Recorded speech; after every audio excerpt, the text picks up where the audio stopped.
Buenos dias. That means good day in Spanish. I'm Alberto the Alpaca. Today I want to tell you about Max and Carol's trip to my wonderful country of Peru. Max is kind of shy, so he's asked me, Alberto, to tell their story. It's about how a very unlucky bird changed their minds about traveling. Max and Carol had traveled to many parts of the world, but never to South America. I think they were a little bit pollo.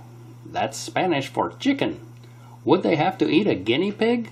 Would there be earthquakes, revolutions? More important, would there be clean toilets? American tourists, ay ay ay.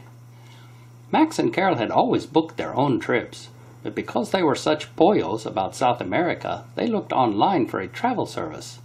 They laughed and laughed when they came across Peru For Less. What a terrible name, they said. It sounds like the bargain basement of travel services.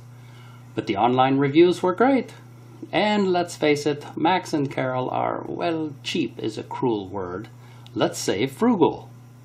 But wow, Max and Carol had an experience that was muy bueno. Machu Picchu, the Sacred Valley, Cusco, the Colca Canyon, and lots more. The hotels were fantastical. They even stayed in a royal suite. A guide and driver picked them up every day, and they were all great.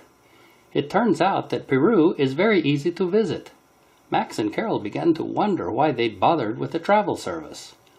But then, as it landed in Juliaca on its way to Arequipa, their plane hit a big bird. The plane was okay, but the bird was muy muerte. When Max and Carol finally landed in Arequipa, they were 3 hours late. It was almost midnight. The airport was deserted. Would this be the end of Max and Carol? No, of course not. The staff from Peru For Less were there waiting for them, even though the airline had said the flight was canceled. What a crazy airline. No one ever has problems with the airlines in North America. No, sir. So Max and Carol didn't die in Peru, and they discovered why even experienced travelers should let a travel service take care of the details. So if you're planning a trip to my beautiful country, take an alpaca's advice and go with Peru For Less.